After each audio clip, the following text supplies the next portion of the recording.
Hello guys, I welcome you all on The Catalyst and today we will discuss editorial section और यहाँ पर हम लोग दो edits के बारे में बात करेंगे और these will be again related to environment and ecology क्योंकि जो AR6 रिपोर्ट का फर्स्ट पार्ट आया है उसी को हम लोग डिटेल में डिस्कस करेंगे इंडिया के पर्सपेक्टिव से। देखिए, जब हम लोग अलग अलग पॉलिटिकल साइंटिस्ट, एनवायरमेंटल साइंटिस्ट, इनकी जब बातें सुनते हैं तो आपको अलग अलग व्यूज मिलते हैं और उन व्यूज की मदद से आप अपने पॉइंट्स को और स्ट्रांगली पुट कर सकते हैं, क्योंकि केवल सिंगल माइंडसेट से हम लोग आंसर नहीं दे सकते। हमें अलग अलग माइंडसेट के हिसाब से कि क्या क्या और सिनेरियो हो सकता है, और इसीलिए दो एडिट्स इंडिया के पर्सपेक्टिव से एनवायरमेंट और क्लाइमेट चेंज जो हो रहा है उस पर क्या क्या जो है एडिट्स में कहा जा रहा है उस पर हम लोग डिस्कस करने वाले हैं। तो यहाँ पर सबसे पहले हम लोग आ जाते हैं फर्स्ट एडिटोरियल पर, और ये रिलेट कर रहा है the climate crisis and opportunity for India. इस आर्टिकल में जो श्याम हैं, मिस्टर श्याम, ये बताना चाह रहे हैं कि यहाँ पर भारत को इंडिया की तरह से जो ट्रैक है उसको फॉलो बिल्कुल नहीं करना है। और ये जो वर्ल्ड है, आपको पता है चाइना दुनिया में सबसे बड़ा बिगेस्ट पॉल्यूटर है, और हम लोग जो अपनी इकोनॉमी को मूव कर रहे हैं वो बिल्कुल चाइना के दशा दिशा के अकॉर्डिंग कि हमारी भी इकोनॉमिक ग्रोथ इतनी मल्टीप्लाई हो जाए, ऐसा कुछ हम सोच रहे हैं। लेकिन अब ये विश्व एक और चाइना को झेल नहीं सकता। यदि एनवायरमेंट इकोलॉजी की बात करें तो भारत को अपने इकोनॉमिक मॉडल इस प्रकार बनाने होंगे कि दुनिया के देश भारत को फॉलो करें और भारत उनमें एक लीडर के तौर पर उभर कर आए। इस प्रकार का जो इकोनॉमिक स्ट्रक्चर, इंफ्रास्ट्रक्चर भारत में जनरेट हो, तो उसी पर जो श्याम शरण है वो आपको बताएंगे कि किस प्रकार से climate crisis and opportunity for India और जो ये थ्रेट है ग्लोबल वार्मिंग का, facing the world has opened a new path of growth for India will only advance it's economic prospect. तो हमें उस ट्रैक पर नहीं जाना है जिस प्रकार चाइना का ग्रोथ रहा है, इस तरह से नहीं करना है कि जिस प्रकार से यूरोपियन और अमेरिकन देश हैं जहां पर प्रति 1000 लोग, प्रति 1700 कार्स हैं। आपको पता होगा जो ये कार इकोनॉमी है, जो ये इतनी लार्ज स्केल पर गाड़ियां बनती है, मैन्युफैक्चर्ड होती है, लोग उनको यूज करते हैं और उसके बाद एक बहुत बड़ी इंडस्ट्री, छोटे छोटे कलपुर्जे और फिर उनके जो है रिपेयरिंग वगैरह वर्क, तो ये अपने आप में बहुत हजारों करोड़ों लोगों को एम्प्लॉयमेंट प्रदान करता है और इससे एक इकोनॉमिक ग्रोथ देखने को मिलता है। लेकिन एक्चुअल में ये अल्टीमेट ग्रोथ जो है, यहाँ पर बहुत से ऐसे पॉइंट दिए गए हैं कि किस प्रकार से 70 वर्ष के अंदर ही परमाफ्रॉस्ट वाले एरियाज भी पिघल जाएंगे तो हम लोग का जीवन क्या होगा। तो यहाँ पर एक फूड ऑफ थॉट जो है श्याम शरण प्रोवाइड कर रहे हैं। तो स्टोरी क्या है, यहाँ पर सबसे पहले बात करें जो inter government panel on climate change की जो रिपोर्ट आई है उसके फर्स्ट पार्ट 6 असेसमेंट का, उसने कंफर्म कर दिया है the direction humanity is taking if urgent action isn't taken now. यदि अर्जेंट स्टेप को आज की तारीख में नहीं लिया गया तो the fact that AR6 said it is clear that human action are warming the atmosphere। अब तक ये माना जा रहा था कि श्योर नहीं है कि ह्यूमन एक्शन से, लेकिन जिस प्रकार से कनाडा, अमेरिका में जो वार्मिंग हुई, जिस प्रकार से जर्मनी में इतना रेनफॉल हुआ और जिस प्रकार से जेट स्ट्रीम्स अपना पैटर्न चेंज कर रही हैं, है ना, लगातार क्या हो रहा है, इक्वेटर रीजन में क्या हो रहा है, टेम्परेचर लगातार ज्यादा तेजी से गिर रहा है कंपैरेटिवली इक्वेटर पर, पोलर रीजन में ज्यादा तेजी से टेम्परेचर गिर रहा है, पोलर रीजन में, ध्रुवीय क्षेत्र में, कंपैरेटिव टू इक्वेटर रीजन, मतलब विषुवतीय रेखा से। तो ऐसा क्यों हो रहा है, इसके पीछे मैं भी आपको पूरा कारण बताने वाला हूं। तो यहाँ पर ocean and land changes are wide spread in atmosphere, cryosphere, biosphere. तो लगातार एटमॉस्फेयर में, क्रायोस्फीयर का मतलब जो पूरी तरह से ठंडा रहता है, क्रायोजेनिक इंजन जो -डिग्री पर रहते हैं, ठीक है। तो पोलर रीजन क्रायोस्फीयर हो गया, बायोस्फीयर, लिथोस्फीयर इसलिए नहीं है यहाँ पर क्योंकि लिथोस्फीयर तो पर्वत पर पठार पर्वतों के नीचे वाला हिस्सा है, तो वो भी इतना कोई इम्पैक्ट नहीं हो रहा है इस क्लाइमेट चेंज से।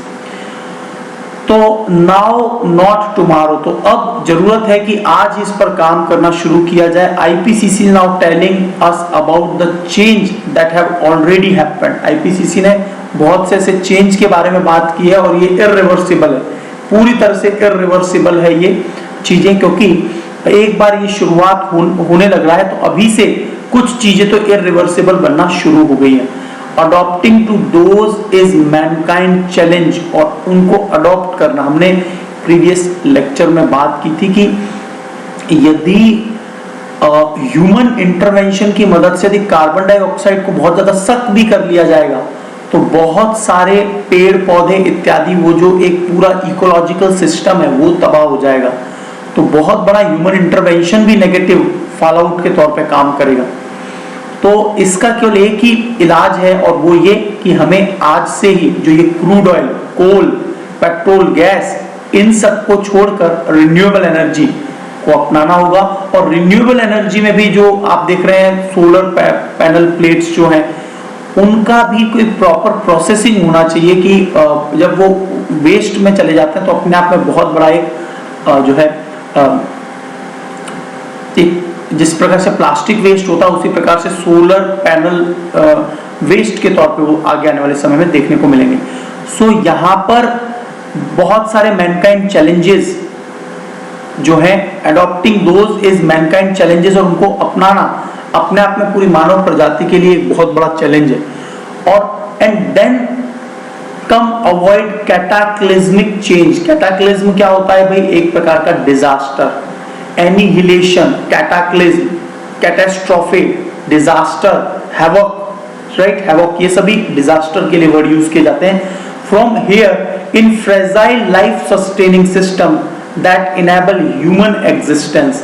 तो ये अपने आप में जो है कैटाक्लिज्मिक जो ये चेंजेस हो रहे हैं here in fragile life sustaining system, तो हमारा जो लाइफ है वो फ्रेजाइल, भंगुर होने वाला है ना, कभी भी टूट के बिखर सकता है। ये कभी बॉर्डर्स नहीं देखते, तो पूरे विश्व में त्रासदी शुरू हो गई। और इस बार ये हमने सीवियर क्लाइमेट जो इम्पैक्ट है वो देखे। सब कॉन्टिनेंटल ड्रिफ्ट, देखिए AR6 has clearly warned that सबसे ज्यादा देखिए इंडियन सब continent will hit the hardest. Indian सब कॉन्टिनेंट जो है सबसे बुरी तरह से हताहत होगा। और इसके पीछे कारण क्या है कि भारत में जो टेम्परेचर डिप है और इंडियन ओशन वगैरह में वहां पर बहुत तेजी से जो टेम्परेचर बढ़ना स्टार्ट हुआ, प्रेसिपिटेशन बहुत ज्यादा आएगा, भारत में बहुत ज्यादा बाढ़ इत्यादि देखने को मिलेगी गर्मी के चलते। और हिमालयाज का पूरा जो परमाफ्रॉस्ट रीजन है, हिमालयाज में जो ग्लेशियर्स है वो सब पिघलना स्टार्ट हो जाएंगे। So it is a higher temperature tropical zone. Bharat में एक तो टेम्परेचर ज्यादा, ट्रॉपिकल जोन है, तो आप सोच ही सकते हैं कि तबाही कितनी बड़ी होगी जब GOLF की बात करें या फिर क्लाउड बस्ट की बात करें, राइट। इसके अलावा बहुत तेज ये जो बादल आएंगे उससे जो इलेक्ट्रिसिटी का जो शॉक का खतरा रहता है ना, इलेक्ट्रोलोक्यूशन जो है, तो ये सब हमें आगे आने वाले समय में देखने को मिलेंगे। सो population density is high, so feedback loops exist. एक तो भारत में क्या है, जनसंख्या बहुत ज्यादा है, फिर ट्रॉपिकल है रीजन, और production and consumption following unsustainable pattern. तो भारत में जो ये एरेबल लैंड है वो बहुत बड़े एरिया में ऊपर जो टॉप सॉइल है वो पूरी तरह से फ्लश हो जाएगी। तो इस प्रकार से बहुत से इंपैक्ट देखने को मिलेंगे। So the global climate change mitigation want succeed unless Indian effort succeed. तो भारत के कुछ इस प्रकार के ग्लोबल और इंडियन दोनों मिटिगेशन प्रोग्राम पैरेलली चलने होंगे, क्योंकि अकेले भारत ने कुछ किया तो कुछ नहीं होगा। आपसे एक प्रश्न एग्जाम में पूछा जा सकता है कि जो इंडिया है ये एक ट्रॉपिकल मतलब उष्ण कटिबंधीय देश है या टेम्परेट कंट्री है? तो अभी थोड़ी देर पहले हमने आर्टिकल में देखा भारत को ट्रॉपिकल कंट्री बताया गया है, जबकि ट्रॉपिकल कंट्री तो कौन सा होता है जो 23.5 डिग्री, ये जो 23.5 डिग्री से ऊपर वाला जो हिस्सा है 23.5 से ऊपर वाला हिस्सा, ये तो होता है टेम्परेट, टेम्परेट, यदि मैं लैटिट्यूड की बात करूं तो, और नीचे वाला होता है ट्रॉपिकल। लेकिन भारत के इस एरिया को भी ट्रॉपिकल माना जाता है। क्यों? एक तो पूरे इस एरिया में गर्मी बहुत पड़ती है, ठंड जो आनी चाहिए थी चाइना से उसको पूरी तरह से भारत का ये हिमालय रोक लेता है, और भारत में पूरा जो मानसून पैटर्न है वो इस तरह से, और भारत में इस तरह से जो एंटर होती है ये एंट्री, तो ये सब क्या करता है, भारत में एक प्रकार का ये पूरा गर्म एरिया रहता है, और यहाँ पर मानसून पैटर्न तो बिल्कुल वैसा ही होता है जैसे ट्रॉपिकल रीजन में होता है।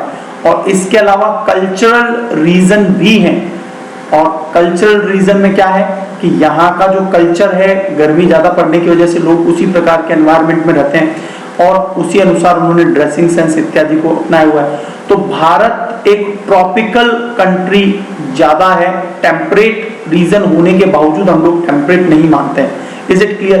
तो भारत को ट्रॉपिकल रीजन, और ट्रॉपिकल रीजन के कारण इंडियन सब कॉन्टिनेंट में बहुत बड़ा इंपैक्ट देखने को मिलेगा। सो ग्लोबल निगोशिएशंस बहुत ज्यादा आवश्यकता है, क्योंकि इंडिया में जब इतना बड़ा इंपैक्ट आने वाला है तो India stands eight multilateral negotiation will make sense provided the domestic growth strategy. अब भारत को यदि लगातार बढ़ना है तो वैश्विक प्रेशर बनाना, एनवायरमेंट कंसर्न को बार बार चेताना, है ना। हम लोग जिस प्रकार से मल्टीपल प्लेटफॉर्म पे अगेंस्ट पाकिस्तान कई सारी बात करते हैं, पाकिस्तान को स्टेट स्पॉन्सर टेररिज्म का एक जन्मदाता मानते हैं हम अपने आसपास के एरिया में, तो उतने ही पुरजोर से एनवायरमेंट जो इश्यू है, जो ज्यादा विविध से ज्यादा खतरनाक है, उस पर हमें बहुत तेजी से काम करना होगा। That will ensure credibility of position taken, कि किस प्रकार से पोजीशन को लिया जाएगा। Is it clear? तो ये कुछ पॉइंट्स हैं जो आपको यहाँ पर ऐड कर सकते हैं कि भारत को मल्टीलेटरल निगोशिएशंस की आवश्यकता होगी। भारत में देखिए 2008 में ही national action plan for climate change NAPCC 2008, मतलब 13 साल पहले ये national action plan on climate change आया। इंडिया ने बहुत सी अच्छी स्ट्रेटेजीज बनाई। आपको याद आ रहा होगा कि ये नेशनल एक्शन प्लान टोटल 8 इसके पिलर्स हैं, उस पर काम करता है। तो आपसे मेरा रिक्वेस्ट है कि एक शॉर्ट नोट लिख देंगे, national action plan on climate change. Bharat में उस समय पर जब 2007-8 में एक बहुत बड़ी इकोनॉमिक क्राइसिस पूरे विश्व में चल रहा था, जिस समय पर पूरे विश्व में इकोनॉमिक क्राइसिस चल रहा था, उस समय पर देखिए भारत क्लाइमेट चेंज की बात कर रहे थे with a full strategy and sustainable development. तो यहाँ पर क्या क्या की आइडियाज थे, इनको हमें इंप्लीमेंट करना होगा और वर्ल्ड लेवल पर निगोशिएट करना होगा। The key ideas was that climate change action and energy security were interlinked। तो यहाँ पर देखिए एक तो एनर्जी सिक्योरिटी आवश्यक है, क्योंकि सो फार अभी बहुत लार्ज स्केल पे अल्टरनेटिव्स नहीं आए हैं, वैकल्पिक स्रोत नहीं है जिससे हम लोग क्रूड ऑयल को या फिर कोल को बिल्कुल हटा सके। अभी हमने देखा कि टोटल, हमने रिसेंटली पढ़ा था कि लगभग 39% जो है वो हम लोग नॉन फॉसिल फ्यूल से एनर्जी, इलेक्ट्रिसिटी उत्पादन कर रहे हैं। तो रिमेनिंग जो आपको 61% जो ये एनर्जी है, ये किससे बन रही है?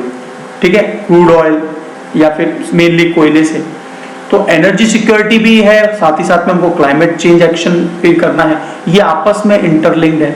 Fossil fuel import did not aid energy security at all. In addition to crude oil, import of natural gas and coal are up to। तो हम एनर्जी सिक्योरिटी के लिए जितने ज्यादा ये इंपोर्ट कर रहे हैं उतना ही ज्यादा तो कार्बन डाइऑक्साइड निकल रहा है। तो इसके लिए मास ट्रांसपोर्टेशन की फैसिलिटी, जैसे BRTS बसेस, जैसे मेट्रोज, राइट, रेलवेज, और आजकल जो हम लोग जो ये प्राइवेट व्हीकल्स वगैरह लगा रहे हैं उसके ऊपर प्रॉपरली टैक्सेशन लगा दिया जाए, प्राइवेट व्हीकल पर ज्यादा से ज्यादा टैक्स लगा दिया जाए। लेकिन हो क्या रहा है कि इकोनॉमिस्ट इसे बोलते हैं कि देश की ग्रोथ कैसे होगी, फिर तो वहां पर क्या हो रहा है, एक थ्रेड ऑफ आ जाता है कि एनवायरमेंट को बचाएं या इंडियन इकोनॉमिक ग्रोथ को कवर करें। तो अपने आप में लॉबिंग होती है, गवर्नमेंट के ऊपर प्रेशर रहता है, बहुत सारी चीजें हैं, आप समझ रहे होंगे पूरा इंटरलिंक कि किस प्रकार से कार मैन्युफैक्चरर इत्यादि जो है लगातार भारत में एंटर होते जा रहे हैं। ओवरऑल क्या हो रहा है, इससे तो एनवायरमेंट पोल्यूशन और तेजी से बढ़ रहा है। Renewable sources of energy and cleaner sources, nuclear energy were needed both from energy security as well as climate change. तो यहाँ पर renewable sources, solar, wind, nuclear, in perspective को ज़्यादा से ज़्यादा यूज किया जाए। भारत ने अपने रिन्यूएबल एनर्जी, आज ही की क्लास में मैंने आपको बताया था, दैट मीन्स 17 अगस्त की क्लास में, कि किस प्रकार से भारत अपने गोल्स को लगातार पूरा करता जा रहा है एंड एक्सेलरेट कर रहा है फर्दर, है ना। 450 गीगावाट ये हमारा टारगेट है 2030 का, 2030 का। Already we have installed capacity with 100 gigawatt with renewable energy. तो national action plan on climate change and transportation, यहाँ पर energy intensive sectors that contribute urban pollution, तो बहुत ज्यादा जो एनर्जी इंटेंसिव सेक्टर्स जो हैं, है ना, मैन्युफैक्चरिंग हब जो हैं, वहां पर बहुत बड़े स्केल पर जो है इलेक्ट्रिसिटी का यूज हो रहा है, वो एक्चुअल में पोल्यूशन का कारण है। Government accepted that India providing mobility ought to be ought to the priority। Mobility का मतलब जो एक स्थान से दूसरे स्थान पर जा रहे हैं, तो यहाँ पर प्राइवेट व्हीकल ओनरशिप जो है उसको सबसे कम से कम किया जाए, टैक्स लगा दिया जाए प्राइवेट ओनरशिप हैवीली। और यहाँ पर ये सबसे बढ़िया तरीका है कि नॉट ओनली इंडिया, पूरे विश्व में ऐसा होना चाहिए। Do not fall into the trap of north America per capita private, जहाँ पर नॉर्थ अमेरिका में 700 पर 1000 ये व्हीकल की कैपेसिटी है। हम लोग उसी दिशा में जा रहे हैं, हम लोग चाइना को फॉलो कर रहे हैं, जबकि ये दुनिया के सबसे बड़े एमिटर है। हमको यहाँ पर लीड करना चाहिए और इंडिया यहाँ पर लीड कर सकता है, अपने इकोनॉमिक ट्रैक को परिवर्तित कर सकता है, और इसी पर फोकस है श्याम शरण का, ठीक है, जो ऑथर है इसके। But that would mean only A small fraction would enjoy private vehicle, केवल बहुत ही कम फ्रैक्शन होगा वुड एंजॉय प्राइवेट व्हीकल, जब यदि इतने बड़े स्केल पर जो है टैक्सेस लगा दी जाए।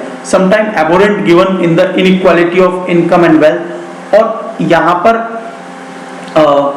समथिंग एबोरेंट, और यहाँ पर देखिए इनइक्वालिटी भी बहुत ज्यादा है इनकम और वेल्थ में, तो इसके इम्पैक्ट को भी जो है कम किया जा सकेगा इन सब स्टेप की मदद से।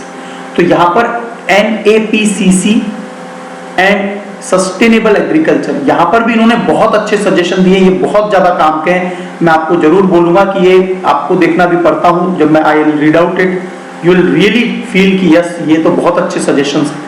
आपको इनको कोड वाइज जरूर नोटिस कीजिए। तो policy spoke of A shift away from water intensive agriculture, बहुत सारी ऐसी क्रॉप्स हैं, बहुत से ऐसे एरियाज जहां पर पानी खूब है, तो वो वाटर गजलिंग एग्रीकल्चर उगा रहे हैं, है ना, उसकी बजाय, और minimum chemical and toxic pesticide.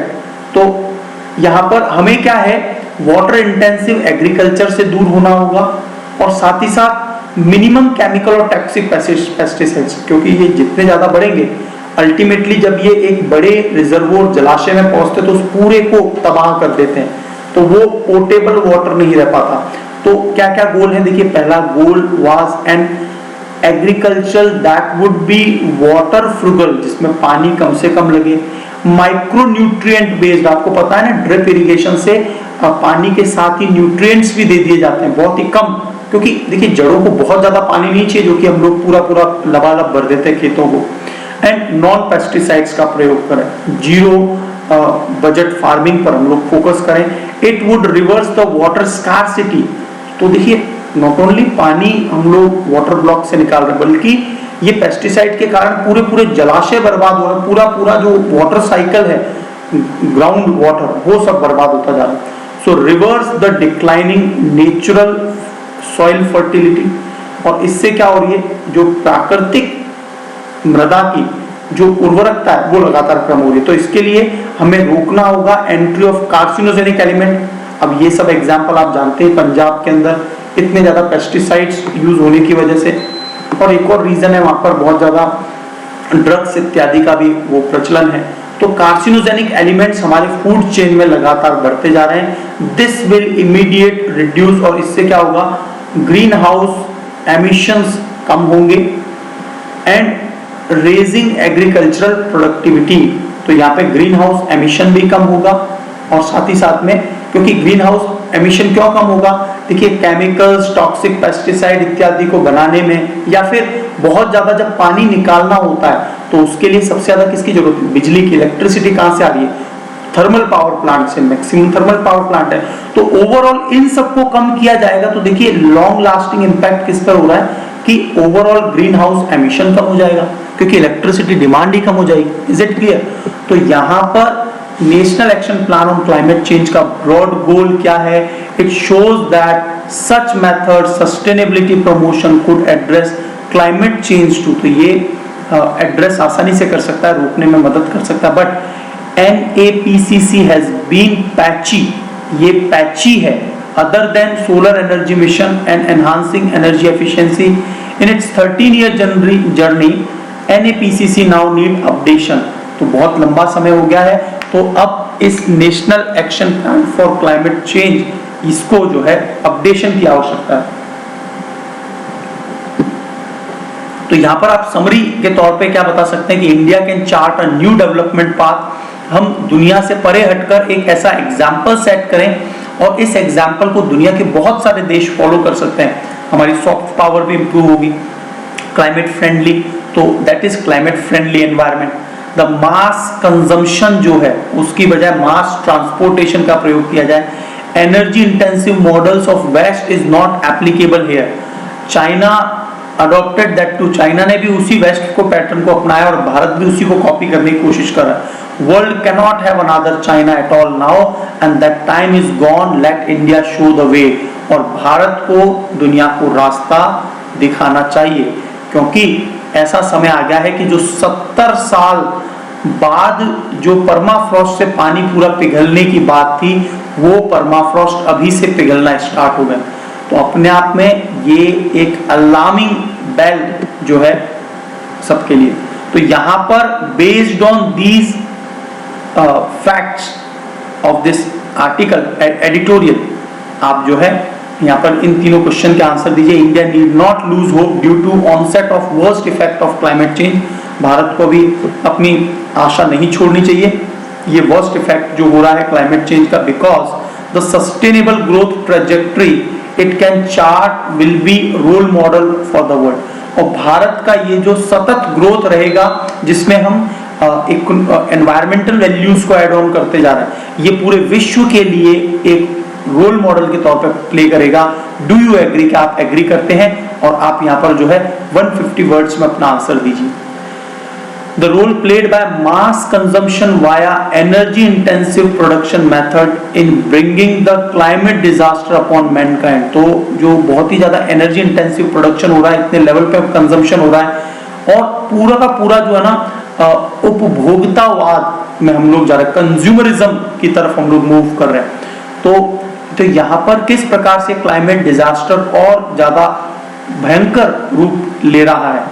What can be done to reverse the same? तो क्या ऐसे प्रयास किए जाएं जो इसको बदल दे। तो भारत क्या क्या कर सकता है, सारे पॉइंट्स यहाँ पर आपको ऑलरेडी आंसर जो है पूरा जो एडिटोरियल है उसमें पूरे आंसर्स दिए हुए हैं पॉइंट वाइज, जरूर आप उसमें से पॉइंट निकालिए।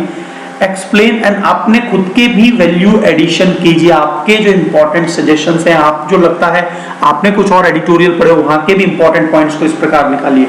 Explain why climate experts feel that world just cannot have another China like economy now। China जैसी एक और इकोनॉमी हो गई तो it will be intolerable for this world। हमने अर्थ ओवरशूट डे के बारे में बहुत डिटेल में डिस्कस किया है, वहीं से पता चल रहा है कि in what way we are consuming thing, है ना, कितना ज्यादा हम लोग कंज्यूम कर रहे हैं। और आज की तारीख में हम जिस पृथ्वी पर रह रहे हैं वो जो एक साल में प्रोड्यूस करती है उसकी तुलना में 1.7 अर्थ की आवश्यकता है। ये बात मैंने आपको वर्ल्ड ओवरशूट डे वहां पर आपको क्लियर भी की थी। तो आप ये तीनों क्वेश्चन के आंसर यहां पर मुझे मेल कर दीजिए, जरूर आंसर लिखिए अपने। अगला एडिटोरियल भी है एनवायरमेंट इकोलॉजी, और ये सब गवर्नेंस इंस्टीट्यूशन से इसलिए रिलेटेड है क्योंकि देश की सरकार को किस प्रकार से निर्णय लेने होंगे, किस प्रकार से एक्शन प्लान बनाए जाए, वर्ल्ड लेवल पर कैसे निगोशिएट करें, राइट, इंटरनेशनल ऑर्गेनाइजेशन में कैसे बात रखें। तो जीएस पेपर सेकंड और थर्ड दोनों के लिए ये इंपॉर्टेंट है। तो climate crisis, no one will be spared, कोई भी नहीं बचेगा, इतना भयंकर क्राइसिस है, कोई भी नहीं बचने वाला।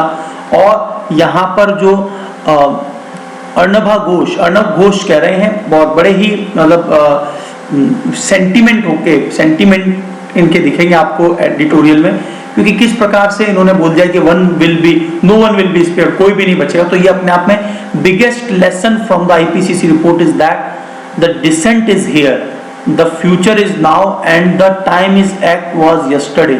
जो काम करना चाहिए था वो कल कर देना चाहिए था, फ्यूचर अब है, नाउ फ्यूचर इज नाउ। और ये जो डिसेंट था, लोग आपस में एग्री नहीं थे कई सारे पॉइंट्स को लेकर, America was not agree on the many points, है ना, ऑस्ट्रेलिया वाज नॉट एग्री, और फाइनली पेरिस क्लाइमेट चेंज में बस बातें ही होती रही, वो एक्चुअल जो है इम्प्लीमेंटेशन वर्क पर कोई बहुत ज्यादा बड़ा काम नहीं हुआ। तो यहाँ पर ये जो पूरा आर्टिकल है वो क्या कहना चाह रहा है, देखिए द स्टोरी क्या कहती है भाई, डेस्पाइट विजिबल प्रॉब्लम्स दिखाई दे रही है सब, climate scientist usually hold themselves back. Climate scientist जो थे, एनवायरमेंट साइंटिस्ट जो थे, वो अपने आप को पीछे की तरफ रखे हुए थे, खुल के नहीं बोल रहे थे कि भाई एक्चुअल में ऐसा ऐसा हो जाएगा। और यदि वो बोलना भी चाहे तो फिर गवर्नमेंट उन्हें दबा देती है, उनके आवाज को सप्रेस कर देती। From over stating risk, back from over stating risk, कि भाई क्या क्या रिस्क थी, due to type 1 errors, false positive. तो पहले तो क्या था कि मतलब जानबूझ के झूठ, फॉल्स पॉजिटिव, पहली एरर थी फॉल्स पॉजिटिव कि नहीं अभी तो कुछ नहीं होगा, अभी तो हो जाएगा करके। उसके बाद में भी तो समय है, ठीक है। उसके बाद में रियल डेंजर जब आया वो था टाइप 2 एरर्स, जिसमें फॉल्स नेगेटिव। अब जो समस्या है वो बिल्कुल सामने आके खड़ी हो गई, उसके बाद भी countries are on comfort zone. तो ये तो फॉल्स पॉजिटिव नहीं, फॉल्स नेगेटिव। फॉल्स पॉजिटिव में तो अभी समस्या आगे आने वाली है, फॉल्स नेगेटिव का मतलब अब तो समस्या आगे, उसके बाद भी कंट्रीज कंफर्ट जोन में थे। तो यहाँ पर what are the type 2 errors यहाँ पर देखने को मिली, और वो है फॉल्स नेगेटिव, जिसमें when climate risk will rise, जब क्लाइमेट की जो रिस्क है वो बढ़ती जाएगी, type 2 errors will give government a false sense of comfort that things are not really bad. तो कंट्रीज क्या बोलती हैं, अभी सच में अभी तो कंडीशन इतनी खराब नहीं है, ऐसा ये बात करते हैं, लेकिन एक्चुअल में सब कुछ उल्टा हो रहा है कि कंडीशन पूरी तरह से खराब हो चुकी है। इन द पास्ट, पिछले दिनों में भी climate model under the estimated the scale of impact even when warming was lower. Just imagine that climate model predicted Arctic permafrost थॉइंग 70 year from today, but it is happening now. तो ऐसा उम्मीद किया गया था कि 2050, 60, 70 तक जाते जाते जो है क्लाइमेट चेंज के कारण जो परमाफ्रॉस्ट रीजन है, जहां पर पूरी तरह से बर्फ जमी रहती है, वो भी अभी से पिघलने लग गए। तो अपने आप में अब तक भी ये सरकारें जो है, ओवरऑल गवर्नमेंट्स है, वो अपने कंफर्ट जोन में है, जबकि समस्या मुंह बाएं खड़ी है, बिल्कुल सामने खड़ी है। तो यहाँ पर जो 2021 की रिपोर्ट्स ने, लेटेस्ट आईपीसीसी की रिपोर्ट ने फाइनली स्टैंप लगा दिया, फाइनली मोहर लगा दिया, अप्रूवल दे दिया है कि 2040 में ही 1.5 डिग्री सेंटीग्रेड वार्मिंग हो जाएगी। और हमने ये भी बात की कि प्रत्येक 0.5 डिग्री सेंटीग्रेड बढ़ने पर किस किस प्रकार के भयंकर इंपैक्ट आते हैं, है ना, किस प्रकार के एक्सट्रीम वेदर इवेंट्स देखने को मिलते हैं। साइंटिस्ट ने पाया weather extreme events are freak incident और made more like due to human induced climate crisis. तो अब साइंटिस्ट ने पाया कि extreme event are freak events, और साथ ही साथ में वो मानव निर्मित ज्यादा है। इसका एक बहुत ही अच्छा एग्जाम्पल दिया कि जो साइबेरिया, मतलब रशिया का जो बर्फोयांसक है, जिसे पोल ऑफ कोल्ड के नाम से जाना जाता है। क्यों जाना जाता है? क्योंकि अब तक का सबसे ठंडा, जो सबसे लोएस्ट टेम्परेचर रिकॉर्ड किया गया था आर्कटिक सर्किल में, that was Verkhoyansk -67.8 degree centigrade in 1892। अभी 2021 में यहाँ पर 38 डिग्री सेंटीग्रेड तापमान रजिस्टर्ड किया, तो रिकॉर्ड किया गया। तो साइबेरिया अपने आप में सीवर वेव हिट रहा।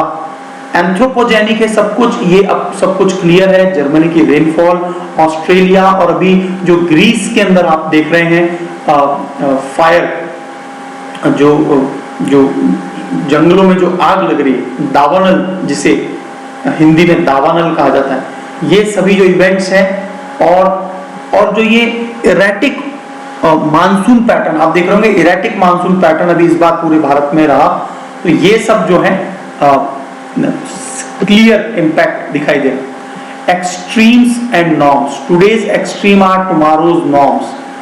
जो आज एक्सट्रीम चल रहे हैं, जो ये खतरनाक इवेंट्स हैं, वो आने वाले समय में डे टू डे लाइफ का हिस्सा हो जाएगा कि बहुत कॉमनली साइक्लोन आ रहा है, commonly heat wave, heat dome बन रहे हैं, ये एक कॉमन पैटर्न बन जाएगा।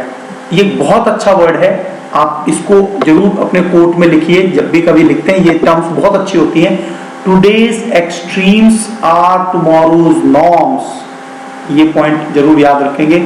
Climate risk remain non linear, मतलब ऐसा नहीं है कि कोई लीनियर होगा, कभी भी कुछ भी इंपैक्ट हो सकता है। कंपाउंडेड इवेंट्स पर हमने बात की ही थी पिछले एडिटोरियल में। सो past is not a good indicator of future, तो जो पास्ट है वो एक बहुत अच्छा इंडिकेटर नहीं है भविष्य का, क्योंकि पास्ट में जो हुआ उससे ज्यादा भयावह रूप फ्यूचर में देखने को मिलेगा। और कभी भी जो डिजास्टर्स होते हैं वो बॉर्डर्स की रिस्पेक्ट नहीं करते हैं। हम सोचें कि केवल पाकिस्तान में वो टिड्डी का दल का आपने जो आक्रमण देखा भी, तो क्या बॉर्डर्स रोक पाई उनको? नहीं रोक सकते, ना डिजास्टर को रोक सकते हैं। तो जब ऐसा नहीं है तो यहाँ पर वर्ल्ड ग्लोबल फोरम पर एनवायरनमेंट के लिए तो कम से कम सभी को अलाइंड होना होगा और स्ट्रिक्ट कदम उठाने होंगे। अब एक बहुत ही शानदार बात बताई, देखिए आर्कटिक डिकेडल वार्मिंग, आर्कटिक में जो दशकीय गर्मी बढ़ी है 1990 में, तो वो देखिए पूरे विश्व के ग्लोबल, मतलब हम लोग ग्लोबल रेट की बात करें तो विश्व में जो टेम्परेचर गिरा है वो 0.23 डिग्री जो है बढ़ा है, ठीक है, 0.23 डिग्री। लेकिन आर्कटिक रीजन में 0.81 क्यों है, अंटार्कटिक रीजन में भी ज्यादा क्यों है? देखिए होता क्या है कि आपने ये जरूर सुना होगा कि जब भी किसी आइस बर्फ पर प्रकाश गिरता है तो वो टकराकर वापस चला जाता है, एल्बिडो इफेक्ट जिसे कहते हैं, albedo effect. You must have heard about this. एक शॉर्ट नोट लिख दीजिए एल्बिडो पर भी, शॉर्ट नोट जरूर लिख दीजिए। एल्बिडो इफेक्ट क्या होता है, ज्योग्राफी का बहुत ही इंपॉर्टेंट क्वेश्चन है। तो ये जो एल्बिडो इफेक्ट है उसके तहत क्या होता था, लाइट ऐसे जाके टकरा जाती थी और फिर क्या है, पूर्णतः ये रिफ्लेक्ट होकर बाहर चली जाती थी, तो वो हीट जो है वो एब्जॉर्ब नहीं हो पाती। लेकिन जैसे जैसे परमाफ्रॉस्ट पिघल रहा है तो ये जो पानी जो है, शुद्ध पानी है, शुद्ध पानी का रंग कैसा होता है, ब्लू। और जब ब्लू जो रंग है वो और भी ज्यादा लाइट को एब्जॉर्ब कर लेता है। तो तुलनात्मक रूप से इक्वेटर विषुवत रेखा के पोलर जो रीजन है वो ज्यादा तेजी से गर्म हो रहे हैं। आपको एक क्लियर कट पॉइंट दे दिया है, 0.81 डिग्री सेंटीग्रेड से बढ़ा, यहाँ पर ओवरऑल ग्लो में 0.23 डिग्री सेंटीग्रेड पर डिकेड बढ़ा है।